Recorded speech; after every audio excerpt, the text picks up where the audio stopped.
Daniel already described how to identify the little horn. 6 things you should know. Every great story has a villain. Think of fairy tales, but in the end, they fall. The Bible has villains too, but these villains are not fairy tales. They are prophecies. And one of the most mysterious figures in all of prophecy is called the little horn. Number 1. The little horn rises from the 4th beast. The vision began like a nightmare. Daniel found himself standing beside a great sea, watching as 4 enormous beasts emerged from the churning waters. The first was like a lion with eagle's wings. The second resembled a bear, raised up on one side with 3 ribs in its mouth. The third looked like a leopard with 4 wings and 4 heads. But it was the 4th beast that made Daniel's blood run cold. After this, I saw in the night visions, and behold, a 4th beast, dreadful and terrible, and strong exceedingly. And it had great iron teeth. It devoured and brake in pieces, and stamped the residue with the feet of it. And it was diverse from all the beasts that were before it. And it had 10 horns. The 4th beast was different from all the others, but Daniel didn't yet understand just how different. Pay attention to what happens next, because hidden in these next few verses are clues that unlock everything. As Daniel watched in horror, something even more disturbing occurred. I considered the horns, and behold, there came up among them another little horn, before whom there were 3 of the first horns plucked up by the roots. And behold, in this horn were eyes like the eyes of man, and a mouth speaking great things. This wasn't just any horn. This was something that would speak words against the Most High and think to change times and law. Right now, you're seeing the first of 6 identifying characteristics that Daniel gives us, but we're just getting started. The vision continued, and Daniel found himself transported to a heavenly courtroom. I beheld till the thrones were cast down, and the Ancient of Days did sit, whose garment was white as snow, and the hair of his head like the pure wool. His throne was like the fiery flame, and his wheels as burning fire. A fiery stream issued and came forth from before him. Thousands ministered unto him, and 10,000 times 10,000 stood before him. The judgment was set, and the books were opened. But before we see what happens to this horn, we need to understand exactly who it is. And Daniel's about to give us 5 more clues. Have you ever had a dream so vivid it felt real, but you couldn't make sense of it? That's exactly where Daniel was. The Bible tells us, I, Daniel, was grieved in my spirit in the midst of my body, and the visions of my head troubled me. I came near unto one of them that stood by, and asked him the truth of all this. So he told me, and made me know the interpretation of the things. The angel is about to explain everything, and when you hear this explanation, the pieces will start clicking together. The angel began with the basics. These great beasts, which are 4 kings, which shall arise out of the earth. But the saints of the Most High shall take the kingdom and possess the kingdom forever, even forever and ever. But Daniel needed more details, especially about that terrifying 4th beast and its little horn. Then I would know the truth of the 4th beast, which was diverse from all the others, exceeding dreadful, whose teeth were of iron, and his nails of brass, which devoured, brake in pieces, and stamped the residue with his feet, and of the 10 horns that were in his head, and of the other which came up, and before whom 3 fell, even of that horn that had eyes, and a mouth that spake very great things, whose look was more stout than his fellows. We're building a profile here, and each detail narrows down the possibilities. Let me show you exactly what the angel revealed to Daniel, because these 6 characteristics create an unmistakable fingerprint that points to one specific power in history. Here's the first thing you need to know. The angel explained to Daniel, "The 4th beast shall be the 4th kingdom upon earth, which shall be diverse from all kingdoms, and shall devour the whole earth, and shall tread it down, and break it in pieces." Now, Daniel had already seen 3 beasts before this 4th one appeared. Each beast represented a successive world empire. But this 4th beast was unlike anything that had come before. Daniel described it as dreadful and terrible, and strong exceedingly. It had great iron teeth that devoured and broke in pieces everything in its path.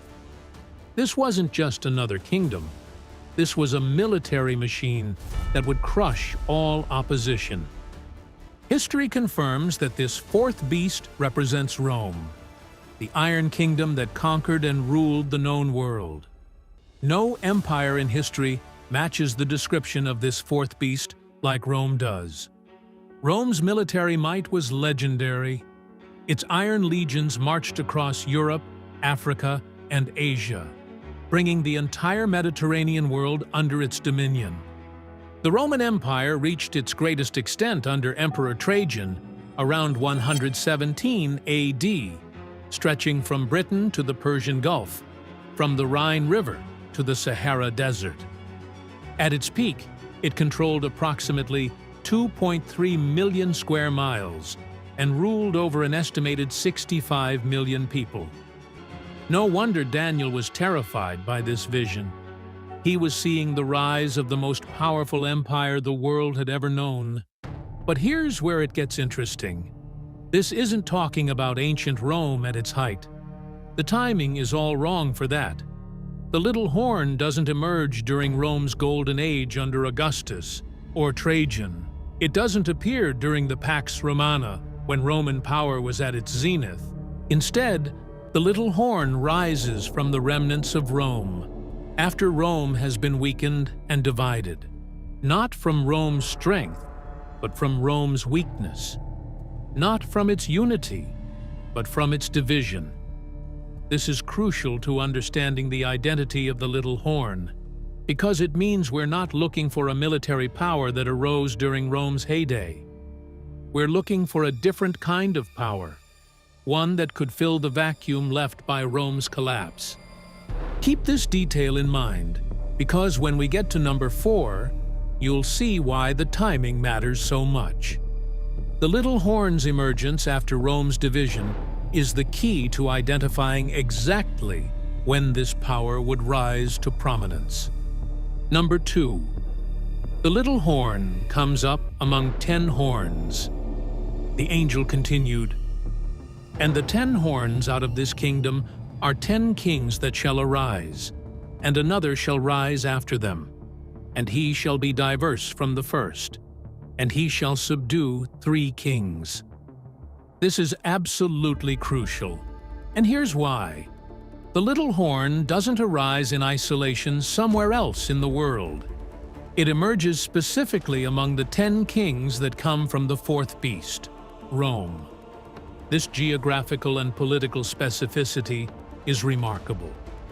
We're not looking for a power that developed in China or India or the Americas. We're looking for something that arose right in the heart of what used to be the Roman Empire. But notice something important. Daniel didn't just see 10 horns. He saw 10 horns, and then he saw something else. Another horn, a little one, that came up among them.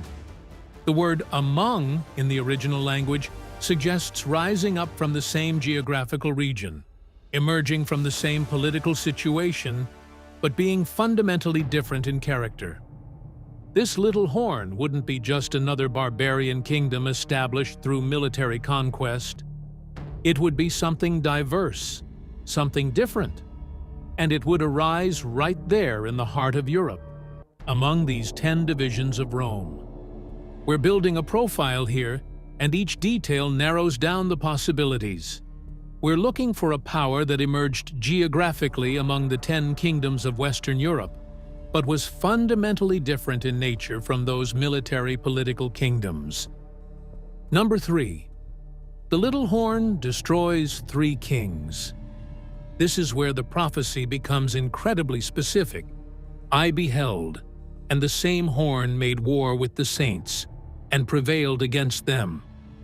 And he shall speak great words against the Most High, and shall wear out the saints of the Most High, and think to change times and laws. And they shall be given into his hand until a time and times, and the dividing of time. And the 10 horns out of this kingdom are 10 kings that shall arise, and another shall rise after them. And he shall be diverse from the first, and he shall subdue 3 kings. The word subdue in the original Aramaic is fascinating. It doesn't just mean defeat in battle. It means to humble, to bring low, to utterly destroy. This little horn wouldn't just win battles against 3 kingdoms. It would completely eliminate them from existence. Number 4. The little horn emerges after the 10 horns. Pay close attention to this timing detail in Daniel 7:24, because it's absolutely crucial for identifying this power. The phrase "after them" is the key that unlocks the entire timeline. The little horn doesn't rise simultaneously with the 10 horns. It rises after they are established, after they have become settled powers in their respective territories. Number 5. The little horn speaks great words against the Most High. We've seen where it comes from and when it rises. Now we're going to see what it does. Daniel was very specific about this characteristic. And he shall speak great words against the Most High, and shall wear out the saints of the Most High, and think to change times and laws. And they shall be given into his hand until a time and times, and the dividing of time. What does it mean to speak great words against the Most High? This isn't just criticism or opposition. The original Hebrew suggests claiming the prerogatives and authority that belong to God alone. But speaking against God was just the beginning. Its next action was even more audacious. Number 6. The little horn thinks to change times and law. This is perhaps the most specific identifying characteristic Daniel gives us. Think about this. What power in history has had the authority to change religious observances for millions of people? Daniel recorded that this power would be given authority until a time and times and the dividing of time. This same time period appears throughout biblical prophecy, always referring to the same duration. In Revelation 12:6, it's described as 1,260 days. In Revelation 12:14, it's a time and times and half a time. In Revelation 13, it's 40 and 2 months. All of these expressions equal exactly 1,260 prophetic days.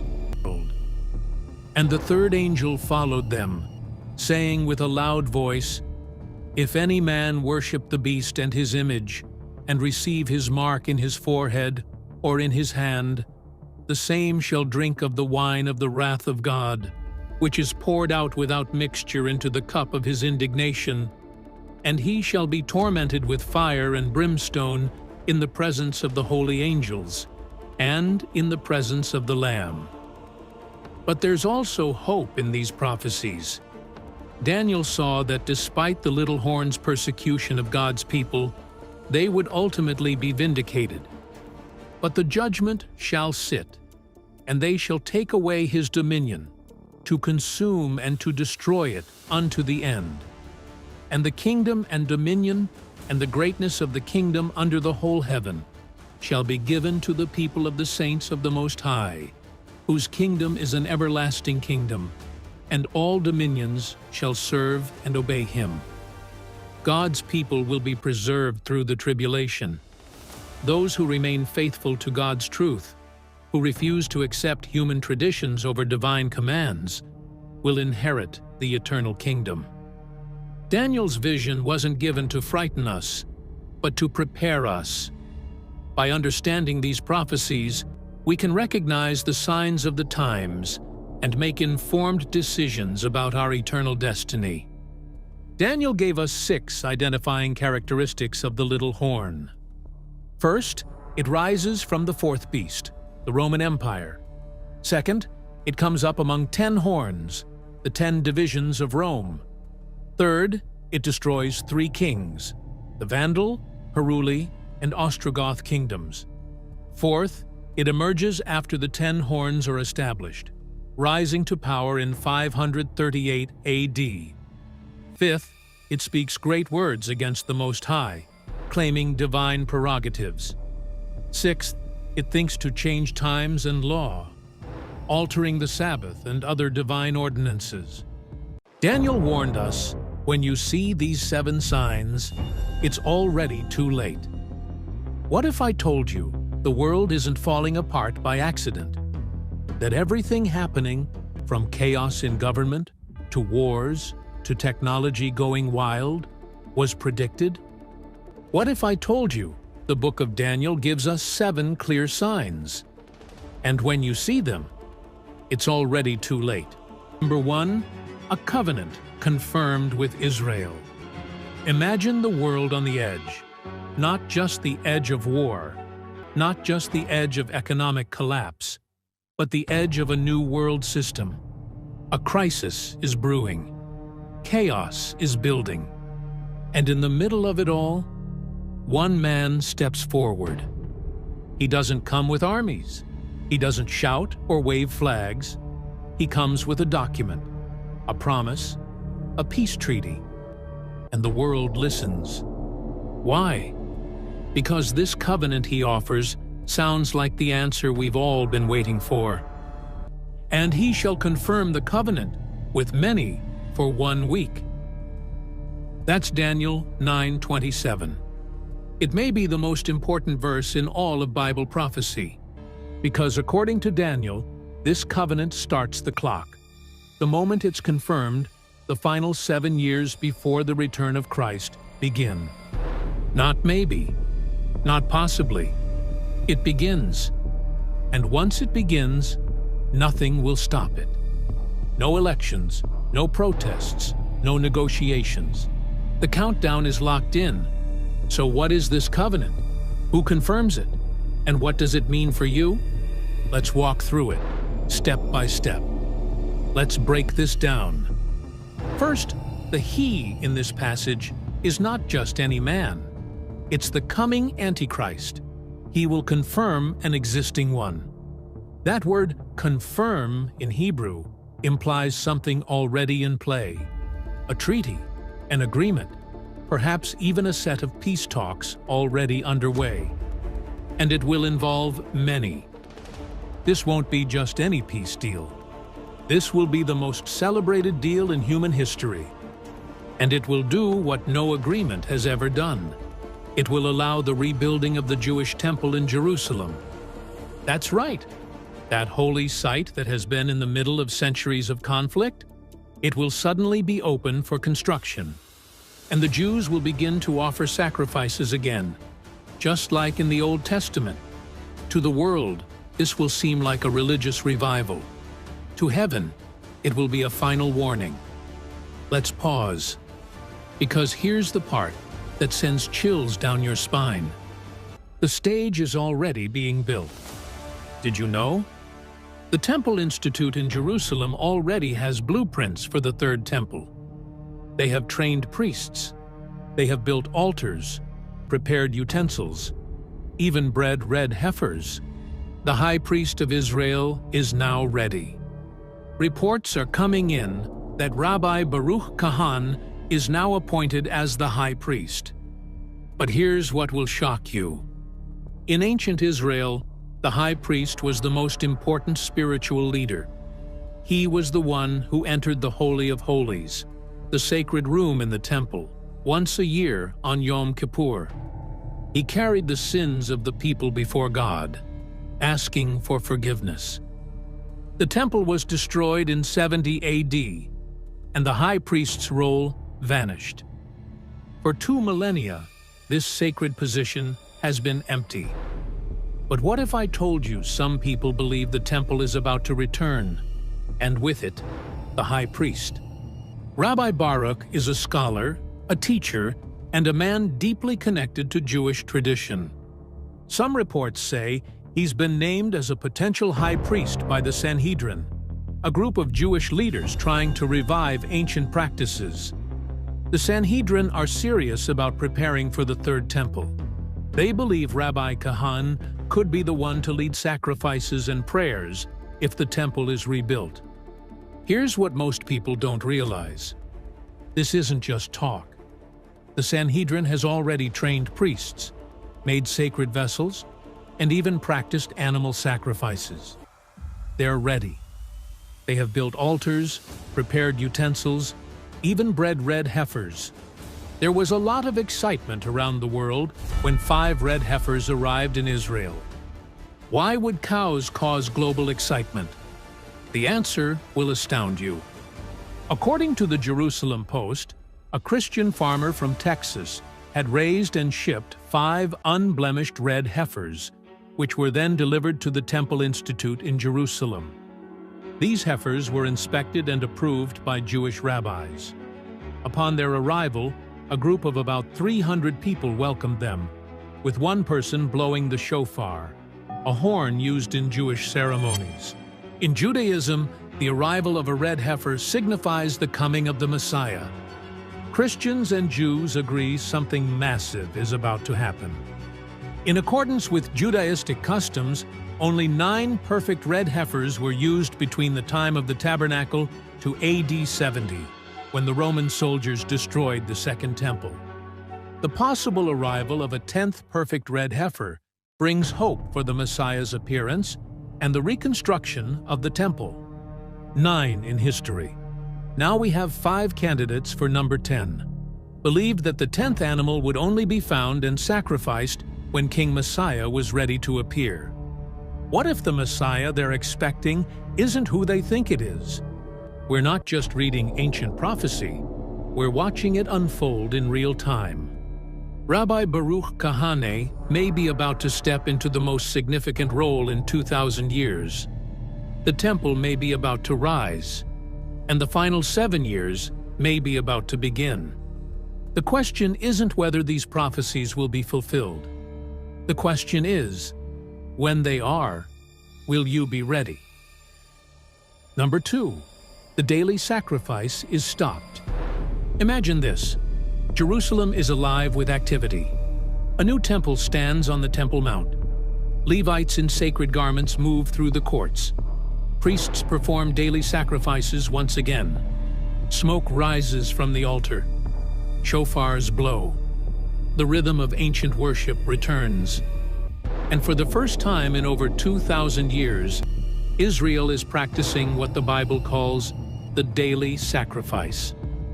But Daniel saw something chilling in this picture of revival.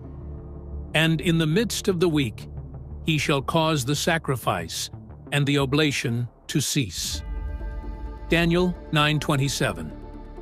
But who stops it? And why? This moment is one of the biggest turning points in Bible prophecy.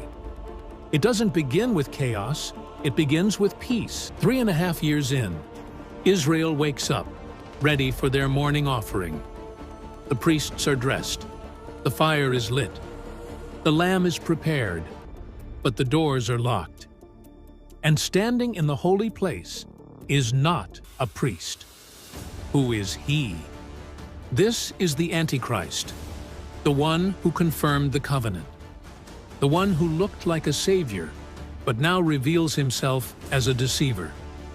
He enters the temple not to worship God, but to exalt himself. He declares that sacrifice is no longer needed because he claims to be God. This isn't just a political event. This is the midpoint of the tribulation. From this point on, judgment falls faster. harder, louder. This is when the Great Tribulation begins. Number 3. The Abomination of Desolation.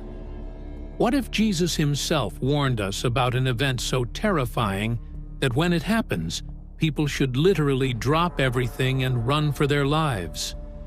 Here's what most people don't realize.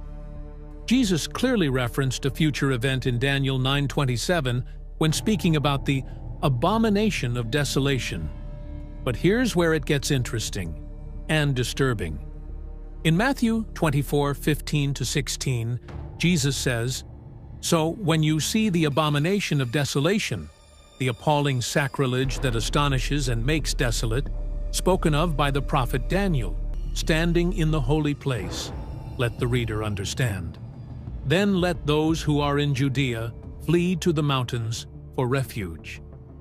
But what could be so horrifying that Jesus would tell people to run without looking back? Stay with me, because what you're about to discover will connect dots you never knew existed. Now, here's something that will blow your mind about the book you might think you know. The Lord didn't reveal the future just to satisfy our curiosity, but rather to prepare us for what's to come, so that we won't be caught off guard or misunderstand it. It's important to be grateful that Jesus shared this knowledge with us so openly and honestly, but are we really paying attention to what he told us? Jesus warned that an event would occur in the temple that would cause people to detest and feel disgust or hatred. But it gets worse. This event would lead to complete emptiness or destruction, also known as desolation. When this happens, the residents of Judea should seek cover without delay. Imagine something so appalling that Jesus says, "Run, don't pack, don't look back, just run."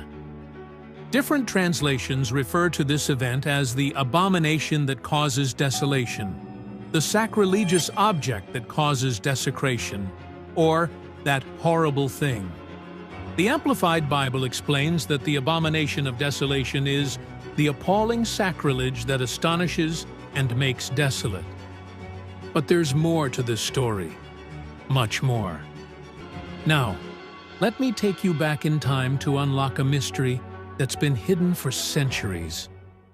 During a particular moment, Daniel had a realization that the 70 years of captivity were about to end. While he was praying, Gabriel, who was caused to fly swiftly, arrived at that moment around the time of the evening sacrifice. Gabriel informed Daniel that he was greatly beloved, which was a tremendous tribute coming from God himself. But what Gabriel revealed next would change everything. He then gave Daniel an outline of the future history of the Jewish nation, using the figure of 70 weeks. Each week represented 7 years. Here's what will leave you speechless. The phrasing of some translations suggests that the abomination of desolation is an object, while in others it appears to be a person. For instance, "On the wing of abominations shall come one who makes desolate." Daniel 9:27. Is it a thing? Or is it someone? What if it's both? Regardless of whether the abomination of desolation is a person or a thing, Daniel predicted the following. Now, here's where history becomes prophecy's rehearsal. In 167 BC, the prophecies of Daniel about the abomination of desolation appeared to have a partial fulfillment. A Greek ruler named Antiochus IV desecrated the temple in Jerusalem by calling himself Epiphanes, Illustrious One, or God Manifest. But what he did next was so horrific, it became the blueprint for something far worse to come. He set up an altar to Zeus over the altar of burnt offering and sacrificed a pig on it. Antiochus committed many atrocities, slaughtering numerous Jews and selling others into slavery. He even issued decrees prohibiting circumcision and mandating Jews to sacrifice to pagan gods and consume pig meat. But here's the chilling part. Antiochus's actions were certainly abominable, but they did not entirely fulfill Daniel's prophecy. For instance, Antiochus did not make a 7-year covenant with Israel. Moreover, in Matthew 24, Jesus spoke of Daniel's prophecy as having a future fulfillment, even though Antiochus had committed his evil acts 200 years prior. If that was just the preview, what will the main event look like? This abomination of desolation prophecy is yet to take place and will take place in the future. During the end times, Jesus referred to the Antichrist, who would make a 7-year covenant with Israel, but then break it by committing sacrilege in the temple, similar to what Antiochus Epiphanes did. The abomination of desolation referred to by Jesus may be the image of the beast, which the false prophet, the right-hand man of the Antichrist, will command to be erected and worshipped. Revelation 13:14. An image that people will be forced to worship. Sound familiar from history? Of course, for Matthew 24:15 to be yet future, the temple in Jerusalem will have to be rebuilt before the tribulation begins. Number 4. The resurrection of the dead. Daniel 12. What if I told you? Stop everything you're doing right now and listen carefully. That the dead will rise again? Not as zombies, not as ghosts, but as living, breathing people. You think death is the end? Think again. The Bible predicts a coming resurrection, a moment when every person who has ever lived will rise again, some to everlasting life, others to eternal shame. Every single person, from Adam to the last human born, all of them, rising. The prophecy of Daniel warns us about this moment, and today we're going to dive into one of the most mysterious events in human history, the final awakening. But here's what most people don't realize about this resurrection. Daniel 12, verse 2-3. And many of those who sleep in the dust of the earth shall awake, some to everlasting life, some to shame and everlasting contempt. Sleep in the dust. What a haunting way to describe death. This is one of the most chilling verses in the Bible. Daniel saw a time when the dead would rise from their graves, graves splitting open, bodies reforming, consciousness returning. And the biggest question is, when will this happen? The answer will shock you, because the timeline has already been revealed. The Bible describes 2 different resurrections. The resurrection of the righteous, when believers in Christ receive eternal life. The resurrection of the wicked, when unbelievers face judgment. 2 separate events, 2 different outcomes, one incredible truth. These aren't just symbolic events, they are real. And the timeline? It's already been revealed. But here's where it gets absolutely mind-blowing. For the Lord himself will descend from heaven with a shout, and the dead in Christ will rise first. Picture this scene. Christ descending. A shout that echoes across the universe. Graves everywhere bursting open. The righteous dead rise first. Not for judgment, for reward. Not for condemnation, for celebration. But what about everyone else? What about those who rejected God? That's where the story takes a dark turn. And I saw the dead, small and great, standing before God, and books were opened. Kings and peasants, rich and poor, all standing together before the throne. The second resurrection is called the Great White Throne Judgment. This is when those who rejected God are resurrected, but not for salvation. They stand before God's throne and are judged for their deeds. Those not found in the book of life are cast into the lake of fire. This is the final judgment. Imagine being resurrected only to face eternal condemnation. But this is only the beginning, because what happens next will shock the world. Number 5. The rise of the kings of the North and South. Now, let me tell you about a war that will make every conflict in human history look like a playground fight. At the time of the end, the king of the South shall attack him, and the king of the North shall come against him like a whirlwind. For thousands of years, this prophecy has remained a mystery. Who are these two great kings? Could we be witnessing their rise right now? And what does this mean for the final days of history? The pieces are falling into place, and soon these two powerful forces will clash. And when they do, it will change the world forever. But here's what's terrifying. The stage is already being set. At the time of the end, the king of the South shall attack him, and the king of the North shall come against him like a whirlwind, with chariots, horsemen, and with many ships. And he shall enter the countries, overwhelm them, and pass through. This prophecy has baffled scholars for centuries, and yet, as we speak, the world is shaping itself to fulfill it. Look around. Do you see the players taking their positions? Daniel 11 is one of the longest and most detailed prophecies in the Bible. Most of it describes events that have already happened: the rise and fall of Persia, Greece, and Rome, the persecution of Israel. But something changes in verse 40. Suddenly, Daniel shifts from past history to future prophecy.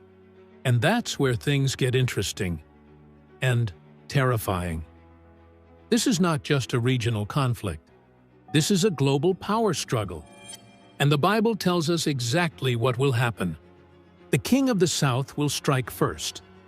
The king of the North will respond with overwhelming force. The war will expand and lead to a massive invasion. This war will be a tipping point in the final days. But before we look at who these kings are today, let's break down the battle itself.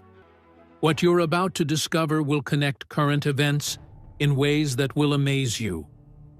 The prophecy tells us that the king of the South will be the first to attack.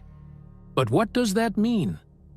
It could be a direct military invasion from a Middle Eastern power, an economic war, cutting off oil, controlling global resources, cyber warfare, crippling systems and governments.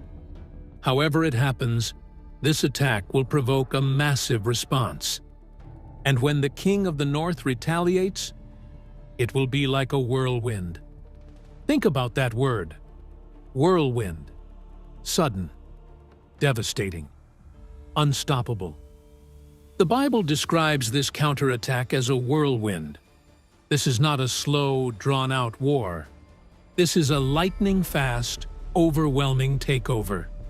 Expect rapid military advancements, shocking, unstoppable force, nations falling one after another.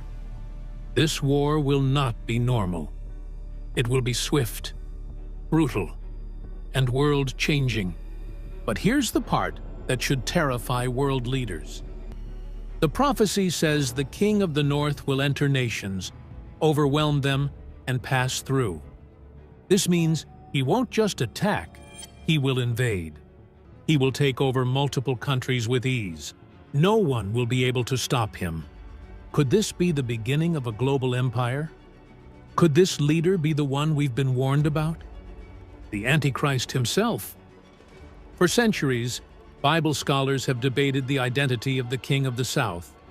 But to unlock this mystery, we need to look back at history, because history holds the key to understanding what's coming next. And what you're about to learn will blow your mind. In Daniel's time, the king of the South was most often associated with Egypt. But what about today? Today, Egypt is still a major player in the region, but it's not alone. Because now, we see the rise of a coalition. nations uniting under one cause. Look at what's happening right now in the Middle East. In today's world, the King of the South could be a coalition of Middle Eastern and North African nations, oil-rich nations with global influence. And right now, these nations are aligning like never before. They are strengthening military alliances, building economic partnerships, pushing for greater regional influence. And soon, this alliance may strike first. But here's what's really chilling about this war. And here's the thing. This war isn't just about land. It's about power. It's about who controls the future. And when these kings collide, it will set the stage for the greatest deception in human history. The Antichrist's rise to power. Could this battle between the kings of the North and South be part of an even bigger war? Many scholars believe Daniel 11 and Ezekiel 38 are connected. Because Ezekiel speaks of a massive invasion, one led by a northern power against Israel. And when you compare both prophecies, the similarities are chilling. What if this isn't just one war, but the beginning of the end? Could the king of the South's attack be the spark that leads to the final war? And if so, how close are we? Look around you. The signs are everywhere. Every day, we see the pieces moving into place. Right now, we are watching the Middle East strengthening its alliances, conflicts brewing between global superpowers, talks of new economic systems and military coalitions, and the Bible tells us what happens next. This war is coming, but here's the part that will change everything. But this is only half the story. Because once the king of the South makes his move, the king of the North will rise. And when he does, the world will never be the same again. So who is this northern power? The answer might surprise you. In every age, the king of the North has been a dominant empire that ruled from the north of Israel. From the Seleucid Empire of ancient Greece to the Roman Empire, and later the Ottoman Empire, one thing remains the same. A northern power always rises. But today, a new power is emerging, and it may be stronger than them all. Two candidates are emerging from the shadows. Candidate number 1, the bear awakens. Let's start with the most obvious contender, Russia. A military force feared around the world. And right now, Russia is already shaking the world stage. Another powerful nation to the north of Israel is Turkey. For centuries, Turkey was the heart of the Ottoman Empire, a superpower that once ruled Jerusalem itself. And now, it's making moves again. Right now, we don't know exactly which nation will rise as the true king of the North. But one thing is clear. It will be a leader with power, strategy, and a thirst for control. And when this leader emerges, he will set his sights on the king of the South, and the world will never be the same again. He shall enter the glorious land, and many countries shall be overthrown. After this war begins, the king of the North will invade Israel itself. And this moment is the beginning of the greatest war in human history. Number 6. The Hidden Prophecy.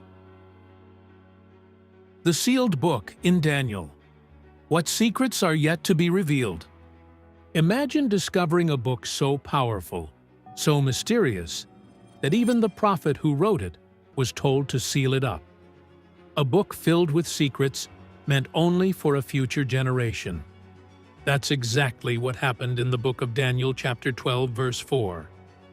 But thou, O Daniel, shut up the words and seal the book, even to the time of the end.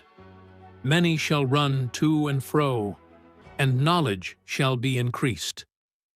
A sealed book, hidden knowledge, a divine message locked away for thousands of years. What could be inside? And more importantly, could it be opening right now? What if Daniel's book was sealed because the world wasn't ready for the truth? We have reached a chapter that is different from all the other prophecies in the Bible. God is so wise that He knows how much of the future we can handle, how much to tell us, and how much to keep secret. I thank Him that He has kept so much of the future hidden. If He had told us everything, I don't think we could handle it. But what He has shown us is important and is exactly what we need to know. Let me remind you that prophecy is a miracle. The Bible itself is a miracle. People cannot predict the future in detail. We only write history after it has happened. Only God has the power to write history before it happens. That's why some people don't believe it's possible. If you don't believe in God, and if you don't believe in a God of miracles, then you won't believe that the future can be told in such detail. Since God can know and reveal the future, how can a man learn it from God? How could a man like Daniel write about things that had not happened yet? Daniel felt the same way many of us do today. You look at the world, you read the newspaper, you watch the news on TV, and you wonder, what on earth is going on? Where is this all leading? It seems like the world is out of control. What is God doing, and where is He? Daniel was determined to get an answer from God, and now we know that the very first day he prayed, God heard him. God sent an angel with the answer. But there was a battle in the spiritual world. A good angel was bringing the answer to Daniel, but a bad angel tried to stop him. The forces that fought against Daniel's revelation are still fighting today. 3 weeks after Daniel started praying, the angel arrived to tell him the future. The story of the sealed book takes place in Daniel 12. Here it is, the time of trouble destined for Israel. We see that. At that time Michael shall stand up, the great prince who stands watch over the sons of your people. And there shall be a time of trouble, such as never was since there was a nation. But then, the angel does something unexpected. Instead of explaining the vision fully, he tells Daniel to seal up the prophecy. But you, Daniel, shut up the words and seal the book until the time of the end. Daniel 12, verse 4. Why? Why would God hide this prophecy until the time of the end? Now, there are some important instructions. Daniel is told, the words are closed up and sealed until the time of the end. It wasn't time for people to fully understand this prophecy yet. This is amazing. Many parts of the Bible weren't written just for the people of that time. They were written for us, so we could read them and be encouraged. Some parts of the Bible come alive in certain situations. Could we be the generation this was written for? It's an exciting thought, isn't it? Daniel was told to seal up the words, but a seal doesn't stay closed forever.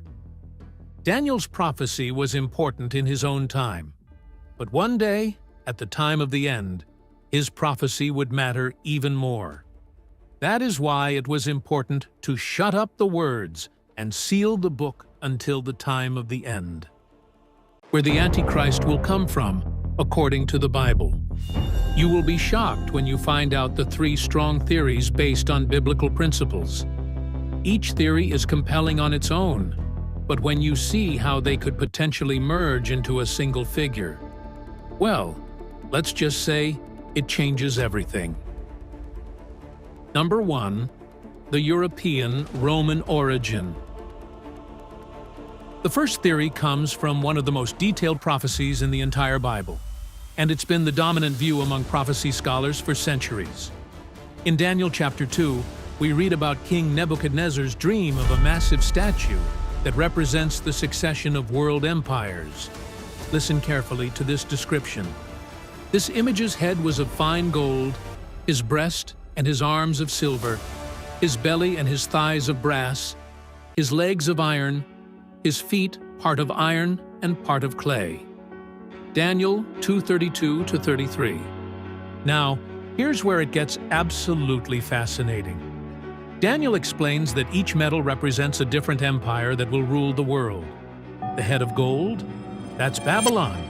The chest and arms of silver, the Medo-Persian Empire, the belly and thighs of bronze, Greece under Alexander the Great. But then we get to the legs of iron. That's Rome. And notice something crucial about this statue. It doesn't end with Rome as we know it historically. It ends with 10 toes, part iron and part clay. What does this mean? The Roman Empire will be revived in some form, but it will be a mixture, partly strong like iron, partly weak like clay. It will be a coalition, not a single unified empire like the original Rome. But Daniel 7 gives us even more specific details that will absolutely blow your mind. Daniel sees the same empires represented as 4 beasts, and when he gets to the 4th beast, Rome, he's terrified. After this, I saw in the night visions, and behold, a 4th beast, dreadful and terrible, and strong exceedingly. And it had great iron teeth. It devoured and brake in pieces, and stamped the residue with the feet of it. And it was diverse from all the beasts that were before it. And it had 10 horns. Daniel 7:7. 10 horns, just like the 10 toes. But then Daniel sees something that changes everything. I considered the horns, and behold, there came up among them another little horn, before whom there were 3 of the first horns plucked up by the roots. And behold, in this horn were eyes like the eyes of man, and a mouth speaking great things. Daniel 7:8. That little horn, with eyes like a man and a mouth speaking great things, that's the Antichrist. But notice something absolutely critical here. He doesn't conquer the Roman system from the outside, like a foreign invader. He doesn't come as an obvious enemy.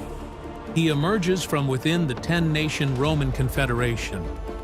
And here's what makes this theory so compelling when you look at modern Europe. The European Union currently has 27 member nations, but many prophecy scholars believe we'll see a core group of 10 nations that will form the prophetic nucleus of this revived Roman Empire. Some point to the Western European Union, others to various European military or economic alliances that could evolve into this 10-nation confederation.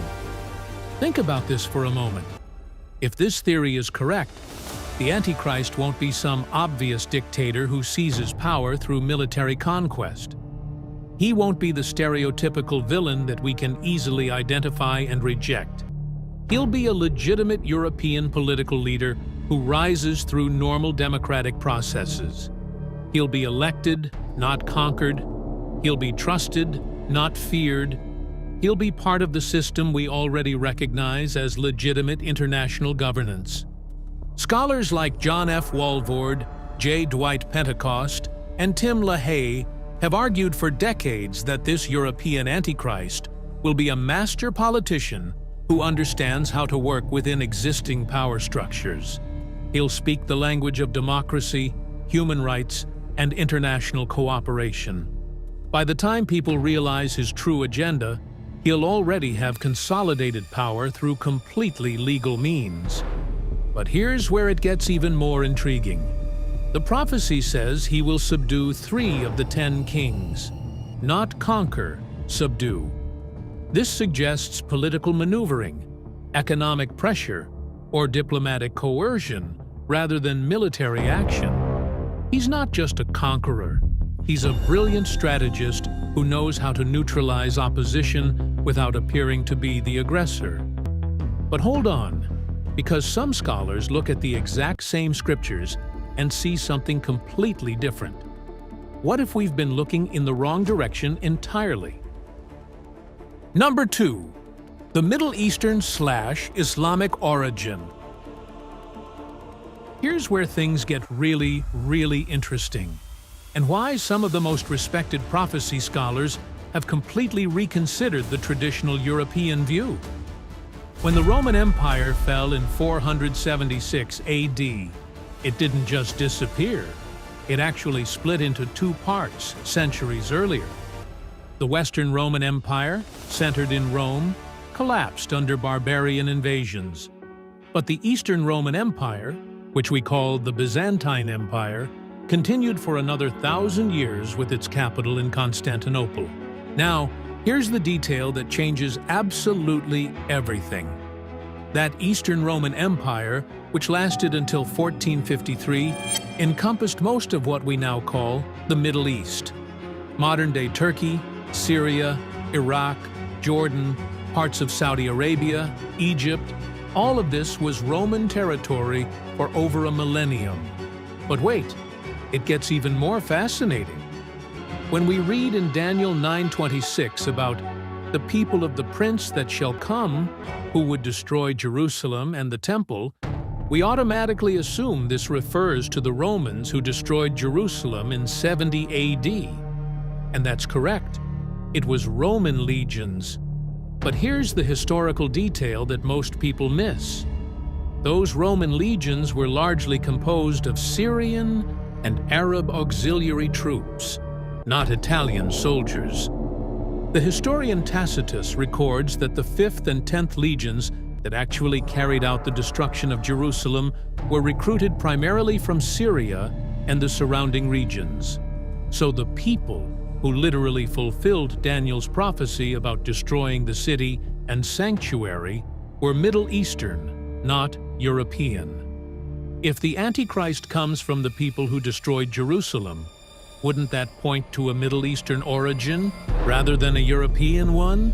Now, here's where this theory becomes absolutely mind-blowing.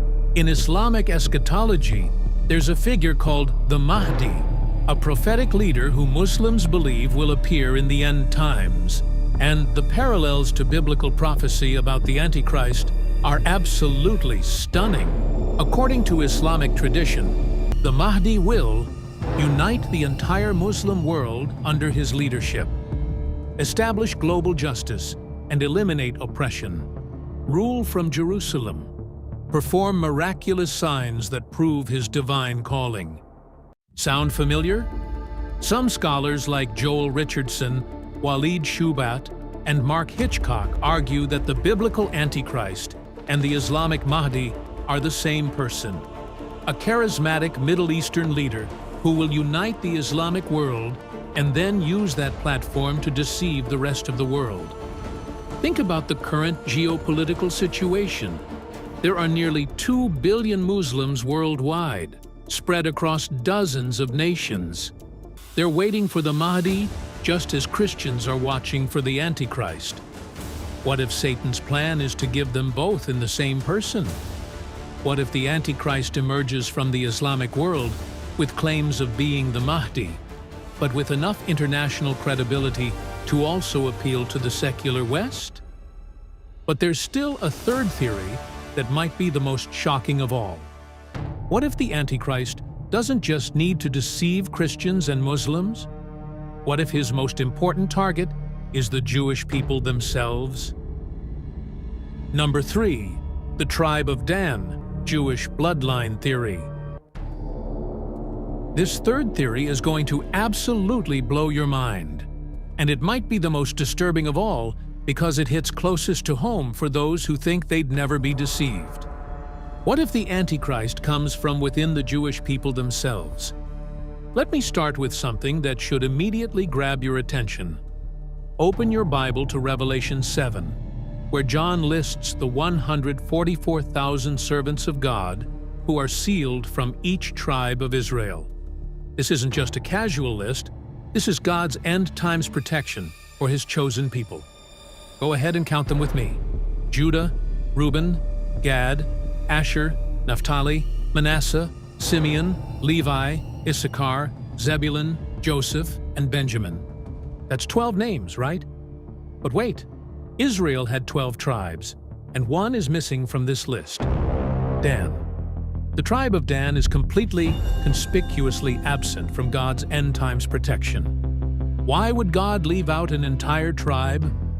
Why would Dan be excluded from the 144,000 who are sealed against the judgments of the tribulation period? This isn't an accident. This isn't an oversight. This is a deliberate omission that demands an explanation. Let's go back to the very beginning, to Jacob's prophetic blessing over his 12 sons in Genesis 49. When Jacob gets to Dan, he says something that should send chills down your spine. Dan shall be a serpent, by the way, an adder in the path, that biteth the horse heels, so that his rider shall fall backward. A serpent, an adder in the path. In biblical symbolism, what does the serpent represent? From the very beginning in Genesis 3, the serpent has been the symbol of Satan himself. But it gets worse. Look at the historical record of what the tribe of Dan actually did. In Judges 18, we read about Dan doing something that no other tribe did. They became the first to introduce systematic idolatry into Israel. They didn't just fall into idol worship accidentally. They actively sought out false gods, hired their own priests, and set up an entire false religious system that corrupted worship in Israel for generations. And the children of Dan set up the graven image, and Jonathan, the son of Gershom, the son of Manasseh, he and his sons were priests to the tribe of Dan until the day of the captivity of the land. Judges 18:30. This wasn't temporary backsliding. This was institutional apostasy that lasted for centuries. Dan became synonymous with false worship and leading Israel astray. But here's where this theory becomes absolutely terrifying. What if the Antichrist emerges from the tribe of Dan with legitimate Jewish bloodline credentials? Think about the strategic brilliance of such a deception.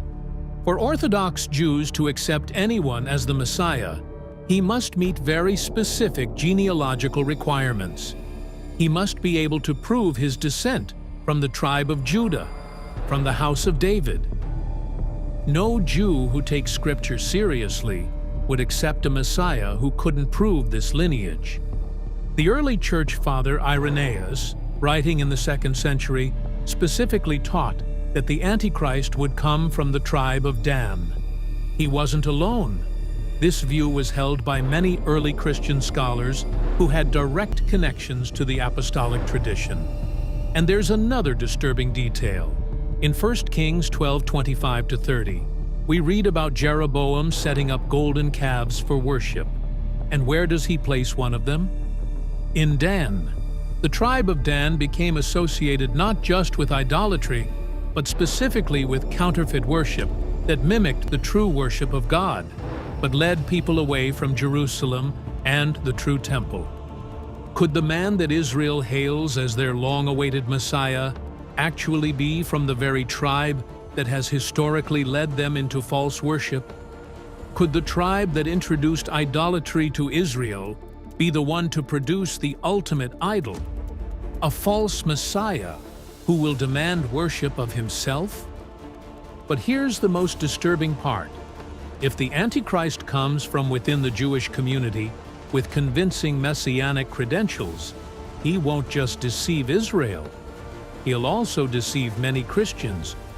And this brings us to the most astounding possibility of all.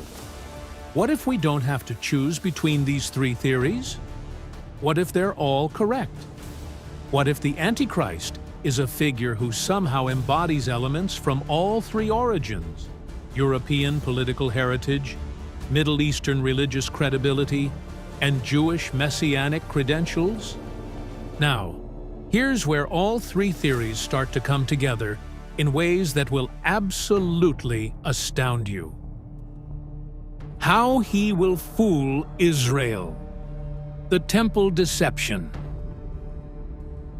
Now we come to perhaps the most crucial deception of all: how the Antichrist will fool the Jewish people into accepting him as their long-awaited Messiah. This isn't just another religious con game. This is the culmination of a 2,000-year wait, the fulfillment of Israel's deepest hopes, and the key that unlocks his path to global domination. Here's what most people don't understand about Jewish messianic expectations and why this deception will be so devastatingly effective.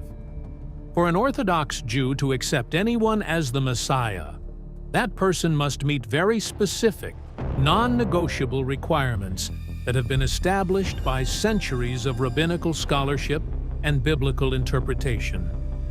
First, he must be able to prove his descent from the tribe of Judah. This isn't a suggestion, it's an absolute requirement based on Genesis 49:10.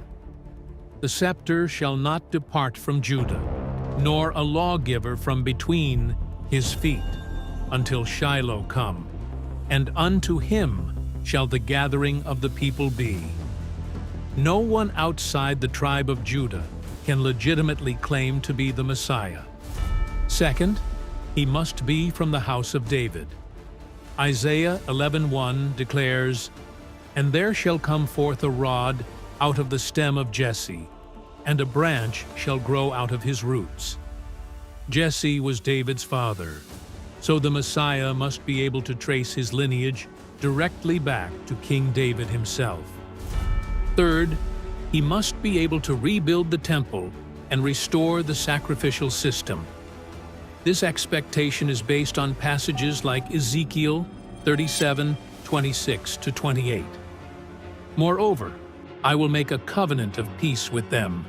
It shall be an everlasting covenant with them, and I will place them and multiply them, and will set my sanctuary in the midst of them forevermore. My tabernacle also shall be with them, yea, I will be their God, and they shall be my people. Fourth, he must bring peace to Israel and establish Jerusalem as the center of world government. The rabbis point to Isaiah 2:4, "And he shall judge among the nations, and shall rebuke many people. And they shall beat their swords into plowshares, and their spears into pruning hooks. Nation shall not lift up sword against nation, neither shall they learn war any more." These aren't minor theological points that might be overlooked. These are fundamental deal-breaking requirements that any Jewish messianic claimant must fulfill. The question is, how could the Antichrist possibly meet these requirements if he's the ultimate deceiver? The answer lies in the sophistication of his deception and the desperation of Jewish longing. The real test will be his ability to enable the rebuilding of the Third Temple.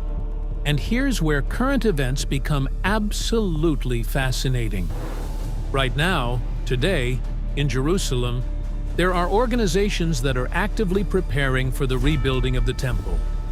The Temple Institute has recreated dozens of the vessels and implements needed for temple worship. They've woven the priestly garments according to biblical specifications. They've identified and trained men from the tribe of Levi who could serve as priests. They've even bred red heifers that could be used for the purification rituals required before temple worship can resume. The Adoret Kohanim organization has been working for decades to establish a Jewish presence in the Old City of Jerusalem, as close as possible to the Temple Mount. They've been buying properties, establishing synagogues, and creating a community of observant Jews who could support temple reconstruction. Some groups have even created detailed architectural plans for the Third Temple, based on biblical descriptions and rabbinical interpretations. They've calculated the exact measurements, designed the layout, and prepared everything except the actual construction. All that's missing is the political will and the security situation that would make temple reconstruction possible. And this is precisely where the Antichrist's political skills will come into play. Daniel 9:27 gives us the exact mechanism he'll use. "And he shall confirm the covenant with many for 1 week. And in the midst of the week he shall cause the sacrifice and the oblation to cease, and for the overspreading of abominations, he shall make it desolate, even until the consummation, and that determined shall be poured upon the desolate. He confirms a covenant, a peace treaty, for 1 week. In biblical prophecy, this refers to 1 week of years, or 7 years. For the first half of this 7-year period, 3.5 years, he will not only allow, but actively enable the rebuilding of the temple and the resumption of sacrificial worship. Think about what this means strategically. For 3.5 years, he will be Israel's greatest protector and ally. He'll provide the security guarantees that make temple reconstruction possible. He'll negotiate the political agreements that allow Jews to worship on the Temple Mount. He'll be the one who makes their deepest dreams come true. Can you imagine the gratitude, the relief, the overwhelming joy that the Jewish people will feel? For the first time in nearly 2,000 years, they'll be able to offer sacrifices in their rebuilt temple. They'll be able to observe the biblical festivals as they were originally intended. They'll see the cloud of glory return to the Holy of Holies. They'll believe that the Messianic age has finally begun. But there's more to this deception than just enabling temple worship. The Antichrist will also need to fulfill the expectation of bringing peace to Israel and establishing Jerusalem as the center of world government. And here's where his political genius will be most evident. Consider the current situation in the Middle East. Israel is surrounded by enemies who have sworn to destroy her. The Jewish people live in a state of perpetual anxiety about their survival. Now imagine a leader emerging who can somehow resolve all of these conflicts. Someone who can negotiate a comprehensive peace agreement that satisfies both Israelis and Palestinians. Someone who can neutralize the Iranian threat without military conflict. Someone who can convince the Arab world to accept Israel's right to exist and even to prosper. This wouldn't just be political success, it would appear to be miraculous intervention. When people see impossible problems suddenly resolved, when ancient enemies become allies, when the threat of annihilation turns into the promise of prosperity, they don't just feel grateful, they feel like they're witnessing divine intervention. And if this leader also moves his headquarters to Jerusalem, establishing it as the center of his international authority, wouldn't this fulfill the Jewish expectation that Jerusalem will become the capital of the world during the Messianic age? But here's where the prophecy becomes absolutely chilling. Jesus himself warned about this exact scenario in Matthew 24:15-16. When ye therefore shall see the abomination of desolation, spoken of by Daniel the prophet, stand in the holy place, whoso readeth, let him understand. Then let them which be in Judea flee into the mountains. At the midpoint of the 7-year treaty, after 3.5 years of being Israel's protector and enabler, the Antichrist will commit what Daniel calls the Abomination of desolation. He will enter the Holy of Holies in the rebuilt temple, declare himself to be God, and demand worship. Paul describes this moment in 2 Thessalonians 2:3-4. Let no man deceive you by any means, for that day shall not come, except there come a falling away first, and that man of sin be revealed, the son of perdition, who opposeth and exalteth himself above all that is called God, or that is worshipped, so that he as God sitteth in the temple of God, showing himself that he is God. Can you imagine the horror? Can you imagine the devastating psychological and spiritual impact? For 3.5 years, the Jewish people will believe they finally have their Messiah. They'll believe their greatest dreams are being fulfilled. They'll let down their guard completely. But the deception goes even deeper than this. Consider the psychological conditioning that will take place during those first 3.5 years. Every day that the temple stands, every sacrifice that's offered, every festival that's celebrated will reinforce the belief that this man really is the Messiah. The longer the deception continues, the more invested the Jewish people will become in believing it. And there's another element to this deception that's particularly insidious. During those 3.5 years, the Antichrist won't just be Israel's political protector. He'll likely be involved in their religious life as well. And here's the final, most disturbing element of this deception. It will all appear to be happening according to God's plan. The temple will be rebuilt according to biblical specifications. The sacrificial system will be restored according to Mosaic law. Jerusalem will become the center of world government, just as the prophets predicted. Peace will come to the Middle East, just as Isaiah foretold. Everything will seem to be fulfilling biblical prophecy perfectly, until that moment when the Antichrist reveals his true nature and the greatest deception in human history becomes apparent. Can you imagine the horror? For 3.5 years, the Jewish people will believe they finally have their Messiah. They'll believe their greatest dreams are being fulfilled. They'll let down their guard. They'll trust completely. And that's precisely when prophecy tells us the Antichrist will reveal his true nature and strike with devastating betrayal. The man they welcomed as their deliverer will become their destroyer. The leader they trusted with their most sacred hopes will trample those hopes under his feet. The one they hailed as the Son of David will demand worship as the Son of God himself. Now we come to the climactic moment when everything unravels, when the greatest deception in human history collides with the sovereign power of Almighty God, and when the carefully constructed web of lies finally collapses under the weight of divine judgment.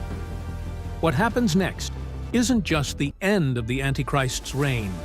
It's the most spectacular display of God's power the world has ever witnessed. The prophet Ezekiel gives us a vision of how this all unfolds, and it's both terrifying and magnificent. But to understand what's really happening, we need to see how multiple end-times prophecies converge into a perfect storm that will shake the very foundations of the earth. The trigger: Israel's false security. Here's where the prophecy becomes absolutely fascinating, because it reveals something that most people miss about the end-time scenario. The massive coalition that comes against Israel in Ezekiel 38 isn't just random enemies. Listen carefully to who's involved in this coalition.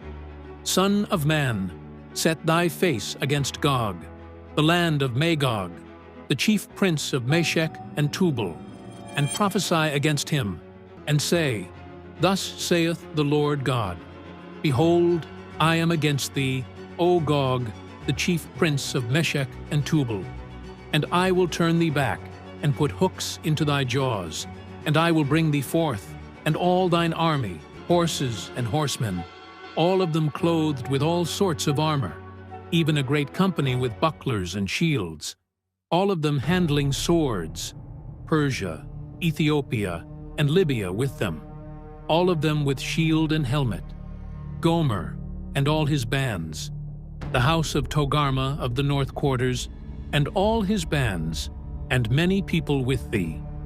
Ezekiel 38, 2-6. Let's decode this coalition. Magog, that's Russia. Meshech and Tubal, regions in modern-day Turkey. Persia, that's Iran. Ethiopia and Libya, North African nations. Gomer, parts of Eastern Europe and possibly Germany. Togarma, more of Turkey, and possibly parts of the Caucasus region. This is a massive coalition of primarily Islamic nations, along with Russia and possibly other Eastern European powers. The Russian factor: Magog's ancient grudge.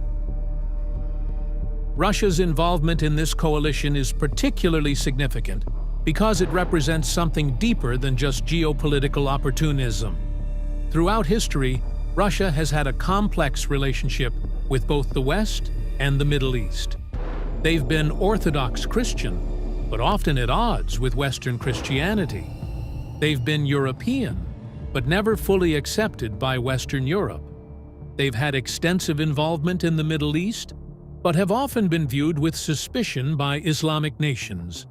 Russia might see this as their chance to fill the power vacuum. And there's another factor. Russia has extensive ties to Iran and other Middle Eastern nations through arms sales, energy partnerships, and strategic alliances. If these nations are organizing a coalition against the Antichrist, Russia might see joining them as a way to expand their influence in the region while settling old scores with the West. The timing of this invasion is absolutely crucial to understanding why it will be so devastating initially. Ezekiel emphasizes that this attack comes when Israel is dwelling securely, without walls or defenses. This isn't just about physical preparedness, it's about psychological and spiritual preparedness. When this coalition finally moves against Israel, it won't be a conventional military campaign. According to Ezekiel's description, this will be a massive, coordinated assault from multiple directions that threatens to overwhelm Israel completely. From the north, Russian and Turkish forces. From the east, Iranian forces. From the south, African forces. This isn't just one army. It's multiple armies converging on Israel simultaneously, with the apparent goal of completely destroying the Jewish state and eliminating the Antichrist's power base. But here's where human plans collide with divine sovereignty, where earthly armies face the creator of the universe, where the greatest military coalition in history discovers what it means to fight against God himself. Ezekiel 38, 18-23, describes God's response to this invasion. And it shall come to pass at the same time when Gog shall come against the land of Israel, saith the Lord God, that my fury shall come up in my face. For in my jealousy and in the fire of my wrath have I spoken. Surely in that day there shall be a great shaking in the land of Israel, so that the fishes of the sea and the fowls of the heaven and the beasts of the field and all creeping things that creep upon the earth, and all the men that are upon the face of the earth, shall shake at my presence, and the mountains shall be thrown down, and the steep places shall fall, and every wall shall fall to the ground. And I will call for a sword against him throughout all my mountains, saith the Lord God. Every man's sword shall be against his brother. And I will plead against him with pestilence and with blood.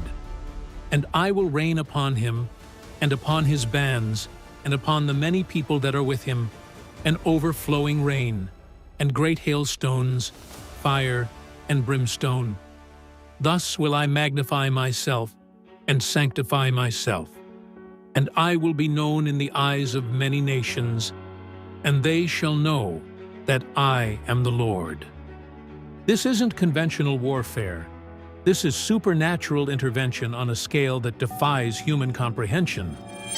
God responds to this invasion with a great earthquake that shakes the entire land of Israel so violently that every living creature feels it. Mountains are thrown down, cliffs collapse, every wall falls to the ground. This isn't just a military response. It's a geological catastrophe that reshapes the very landscape. Confusion and friendly fire among the invading armies. Every man's sword shall be against his brother. In the chaos of the supernatural earthquake and the terror of facing divine judgment, the coalition armies turn on each other. Russian troops fire on Iranian troops. The coalition that came to destroy Israel ends up destroying itself.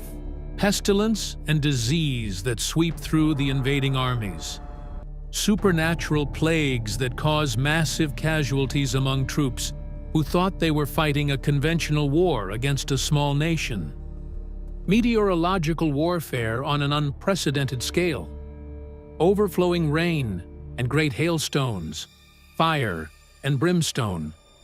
This isn't just bad weather, it's divine judgment raining down from heaven itself. Fire and brimstone, like the destruction of Sodom and Gomorrah, but on a scale that encompasses entire armies spread across multiple countries. The result? Ezekiel 39:2 tells us, "And I will turn thee back, and leave but the sixth part of thee, and will cause thee to come up from the north parts, and will bring thee upon the mountains of Israel." Only 1/6 of the massive invasion force survives. 5/6 of the greatest military coalition in human history is destroyed by direct divine intervention. The cleanup, 7 months of burial. The aftermath of this supernatural destruction is so extensive that it takes Israel 7 months just to bury the dead bodies. Ezekiel 39:11-12 describes the cleanup process. "And it shall come to pass in that day, that I will give unto Gog a place there of graves in Israel, the valley of the passengers on the east of the sea. And it shall stop the noses of the passengers. And there they shall bury Gog and all his multitude, and they shall call it the valley of Hamon-Gog. And 7 months shall the house of Israel be burying of them, that they may cleanse the land." 7 months of continuous burial operations. Think about what that means. This isn't just cleaning up after a battle. This is cleaning up after the supernatural destruction of millions of soldiers from multiple nations. The scale of devastation is so enormous that it takes the better part of a year just to deal with the dead bodies. And there's another detail that's absolutely fascinating. They burn the weapons for fuel for 7 years. Ezekiel 39:9-10. "And they that dwell in the cities of Israel shall go forth, and shall set on fire, and burn the weapons, both the shields and the bucklers, the bows and the arrows, and the handstaves, and the spears, and they shall burn them with fire 7 years, so that they shall take no wood out of the field, neither cut down any out of the forests. For they shall burn the weapons with fire, and they shall spoil those that spoiled them, and rob those that robbed them, saith the Lord God." 7 years of burning weapons for fuel. That's enough military equipment to provide energy for an entire nation for 7 years. This gives us some idea of just how massive this invasion force was, and how completely it was destroyed. But the destruction of the Gog-Magog coalition isn't just a regional event. It's a global game-changer that fundamentally alters the balance of power in the world. When Russia, Iran, Turkey, and multiple other nations lose the majority of their military forces in a single supernatural event, the geopolitical implications are staggering. First, it validates Israel's God in the eyes of the world. Ezekiel 38:23 says, "God does this so that he will be known in the eyes of many nations, and they shall know that I am the Lord." When people see supernatural intervention on this scale, when they witness divine judgment that defies all natural explanation, it becomes impossible to maintain secular explanations for what happened. What follows is the gathering of the remaining world armies for the final battle described in Revelation 16:13-16. "And I saw 3 unclean spirits, like frogs, come out of the mouth of the dragon, and out of the mouth of the beast, and out of the mouth of the false prophet. For they are the spirits of devils, working miracles, which go forth unto the kings of the earth and of the whole world, to gather them to the battle of that great day of God Almighty. Behold, I come as a thief.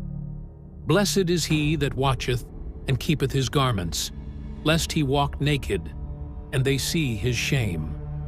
And he gathered them together into a place called, in the Hebrew tongue, Armageddon. The final battle, where every remaining military force on earth is gathered together for one last attempt to maintain human rebellion against God. But this battle has a predetermined outcome, and it's not in favor of human armies. And that brings us to the climactic moment of human history, when the false Christ finally faces the true Christ, when the greatest deception in history collides with ultimate truth, when the usurper meets the rightful king. Daniel 11:45 tells us the Antichrist's fate. And he shall plant the tabernacles of his palace between the seas in the glorious holy mountain. Yet he shall come to his end, and none shall help him. He establishes his headquarters in Jerusalem, right there on the Temple Mount, where he committed the abomination of desolation. But from that very place where he claimed to be God, he meets his end. And significantly, none shall help him. All his allies are gone. All his deceptions are finally exposed. How is he defeated? Not by human armies, not by political revolution, not by popular uprising. Revelation 19:19-21 describes his end. And I saw the beast, and the kings of the earth, and their armies, gathered together to make war against him, that sat on the horse and against his army. And the beast was taken, and with him the false prophet that wrought miracles before him, with which he deceived them that had received the mark of the beast, and them that worshipped his image. These both were cast alive into a lake of fire burning with brimstone, and the remnant were slain with the sword of him that sat upon the horse, which sword proceeded out of his mouth, and all the fowls were filled with their flesh.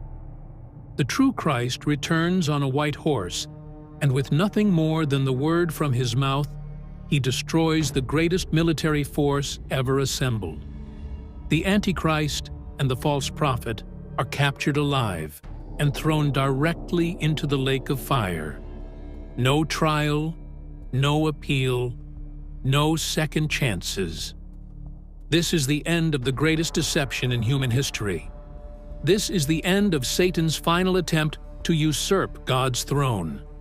This is the moment when truth finally triumphs over lies, when justice finally conquers injustice, when the King of Kings and Lord of Lords takes his rightful place as ruler of the earth.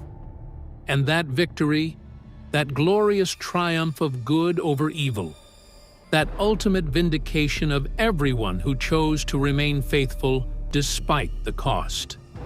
That victory sets the stage for the question that will determine the eternal destiny of every person alive today.